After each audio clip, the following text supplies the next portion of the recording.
Good morning दोस्तों, एक बार फिर आपका अपना प्रिय डॉक्टर आदि आदि का शुभम मानुस और आपके लिए लेकर आया आपका मनपसंद प्रोग्राम पॉजिटिव कर्मा। आज है एपिसोड नंबर 1029। आज का बहुत ही स्पेशल कार्यक्रम है दोस्तों, और आज के कार्यक्रम का जो शीर्षक है वो है आई लव यू। बहुत ही अच्छी कहानी है, बहुत ही मार्मिक कहानी है। एक शिष्य और एक गुरु के बीच एक मार्मिक चित्रण किया गया है इस कहानी के माध्यम से। विनय जी ने भेजी है। मुझे उम्मीद है कि ये कहानी पसंद आएगी। ज्यादा समय नहीं लेता हूं, शुरुआत करता हूं इस कहानी की कुछ इस प्रकार। एक छोटे से शहर के प्राथमिक स्कूल में कक्षा 5 की शिक्षिका थी। उनकी एक आदत थी कि वो कक्षा शुरू होने से पहले हमेशा आई लव यू ऑल बोला करती थी, मगर वो जानती थी कि ये बात सच नहीं है। वो कक्षा के सभी बच्चों से उतना प्यार नहीं करती थी, और कक्षा में एक ऐसा बच्चा था जो उसको एक आंख भी नहीं भाता था। उसका नाम था राजू। राजू मैली कुचली स्थिति में स्कूल आ जाया करता था। उसके बाल खराब होते, जूतों के बंद खुले, शर्ट के कॉलर पर मैल के निशान। व्याख्यान के दौरान भी उसका ध्यान कहीं और होता, और मिस के डांटने पर वो चौंक कर उन्हें देखता तो लग जाता, मगर उसकी खाली खाली नजरों से उन्हें साफ पता चलता था कि राजू शारीरिक रूप से कक्षा में उपस्थित होने के बावजूद भी मानसिक रूप से गायब है। धीरे धीरे मिस को राजू से नफरत सी होने लगी, और क्लास में घुसते ही राजू मिस की आलोचना का निशाना बनने लगता। सब बुराई उदाहरण राजू के नाम पर किए जाते, और बच्चे उस पर खेल खिलाकर हंसते, और मिस उसको अपमानित करके संतोष प्राप्त करती। राजू के हालांकि किसी बात का उसे कभी कोई जवाब नहीं दिया उसने। मिस को वो एक बेजान पत्थर की तरह लगता, जिसके अंदर महसूस नाम की कोई चीज नहीं थी। हर बार डांट, व्यंग और सजा के जवाब में वो बस अपनी भावनाओं से खाली नजरों से उन्हें देखता करता और सर झुका लेता। मिस को अब इससे गंभीर चिढ़ हो चुकी थी। पहला सेमेस्टर समाप्त हो गया और रिपोर्ट बनाने का चरण आया, तो मिस ने राजू की प्रगति रिपोर्ट में ये सब बुरी बातें लिख डाली। प्रगति रिपोर्ट माता पिता को दिखाने से पहले हेड मिस्ट्रेस के पास जाया करती थी। उन्होंने जब राजू की रिपोर्ट देखी तो मिस को बुला लिया। मिस, प्रगति रिपोर्ट में कुछ तो प्रगति लिखनी चाहिए। आपने तो जो कुछ लिखा है इसमें राजू के पिता इससे बिल्कुल निराश हो जाएंगे। मैं माफी मांगती हूं, लेकिन राजू एक बिल्कुल ही अशिष्ट और निकम्मा बच्चा है।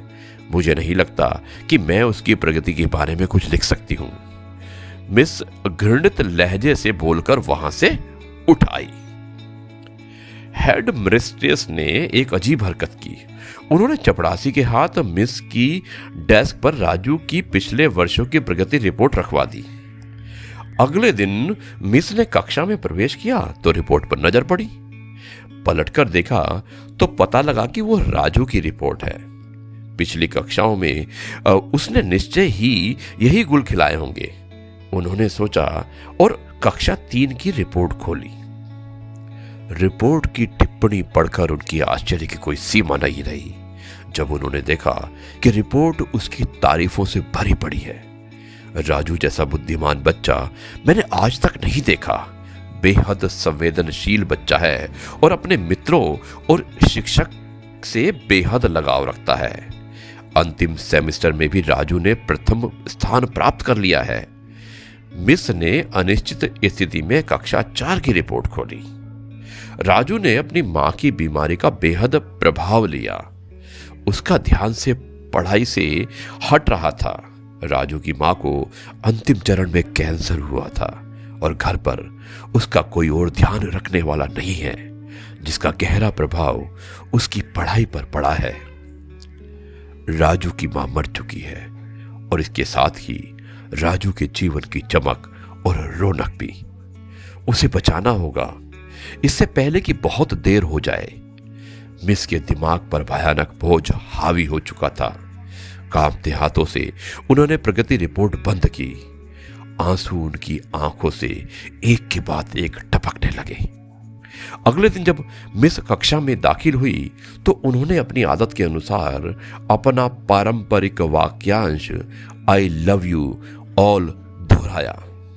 मगर वो जानती थी कि वो आज भी झूठ बोल रही है, क्योंकि इसी क्लास में बैठे एक उलझे बालों वाले राजू के लिए जो प्यार वो आज अपने दिल से महसूस कर रही थी, वो कक्षा में बैठे और किसी भी बच्चे से नहीं हो सकता था। व्याख्यान के दौरान उन्होंने रोजाना दिनचर्या की तरह एक सवाल राजू पर दागा और हमेशा की तरह राजू ने सर झुका लिया। जब कुछ देर तक मिस ने कोई डांट फटकार और सहपाठी सहयोगियों से हंसी की आवाज उसके कानों में नहीं पड़ी तो उसने अचंभे से सर उठाकर उनकी ओर देखा। अप्रत्याशित उनके माथे पर बल नहीं थे, वो मुस्कुरा रही थी। उन्होंने राजू को अपने पास बुलाया और उसे सवाल का जवाब बताकर जबरन दोहराने के लिए कहा। राजू 3-4 बार के आग्रह के बाद आखिर में बोल ही पड़ा। इसके जवाब देते ही मिस ने ना सिर्फ खुद खुशांदाज होकर ताली बजाई बल्कि सभी से भी तालियां बजवाई। फिर तो ये दिनचर्या बन गई। मिस हर सवाल का जवाब अपने आप बताती और फिर उसकी खूब सराहना और तारीफ करती। प्रत्येक अच्छा उदाहरण राजू के कारण दिया जाने लगा और धीरे धीरे पुराना राजू सन्नाटे की कब्र फाड़ कर बाहर आ गया। अब मिस के सवाल के साथ जवाब बनाने की जरूरत नहीं पड़ती थी। वो रोज बिना त्रुटि उत्तर देकर सभी को प्रभावित करता और नए नए सवाल पूछकर सबको हैरान भी। उसके बाल भी अब कुछ हद तक सुधरे हुए होते थे, कपड़े भी काफी हद तक साफ होते, जिन्हें शायद वो खुद धोने लगा था। और देखते ही देखते साल समाप्त हो गया और राजू ने दूसरा स्थान हासिल कर लिया, यानी कि दूसरी क्लास। विदाई समारोह में सभी बच्चे मिस के लिए सुंदर उपहार लेकर आए और मिस की टेबल पर ढेर लग गए। इन खूबसूरती से पैक हुए उपहार में एक पुराने अखबार के बाद बंद सलीके से पैक हुआ एक उपहार भी पड़ा था। बच्चे उसे देखकर हंसने पर लगे। किसी को जानने में देर नहीं लगी कि उपहार के नाम पर यह राजू लाया होगा। मिस ने उपहार के इस छोटे से पहाड़ में से लपक कर उसे निकाला। खोल कर देखा तो उसके अंदर एक महिलाओं की इत्र की आधी इस्तेमाल की हुई शीशी और एक हाथ में पहनने वाला एक बड़ा सा कड़ा था, जिसके ज्यादातर मोती झड़ चुके थे। मिस ने चुपचाप इस इत्र को खुद पर छिड़का और हाथ में कंगन पहन लिया। बच्चे ये दृश्य देखकर हैरान रह गए, खुद राजू भी। आखिर राजू से रहा नहीं गया और मिस के पास आकर खड़ा हो गया। कुछ देर बाद उसने अटक अटक कर मिस को बताया कि आज आप में से आपके अंदर से मेरी मां की जैसी खुशबू आ रही है। समय पर लगाकर उड़ने लगा, समय पर लगाकर उड़ने लगा और दिन सप्ताह सप्ताह महीने और महीने साल में बदलने लगे। कितना जल्दी समय बीत गया पता ही नहीं चला। मगर हर साल के अंत में मिस को राजू से एक पत्र नियमित रूप से प्राप्त होता, जिसमें लिखा होता कि इस साल कई नए टीचर्स से मिला, मगर आप जैसा कोई नहीं था। फिर राजू का स्कूल समाप्त हो गया और पत्रों का सिलसिला भी। कई साल आगे गुजरे और मिस रिटायर हो गई। एक दिन उन्हें अपनी मेल में राजू का पत्र मिला, जिसमें लिखा था, इस महीने के अंत में मेरी शादी है और आपके बिना शादी की बात मैं सोच भी नहीं सकता।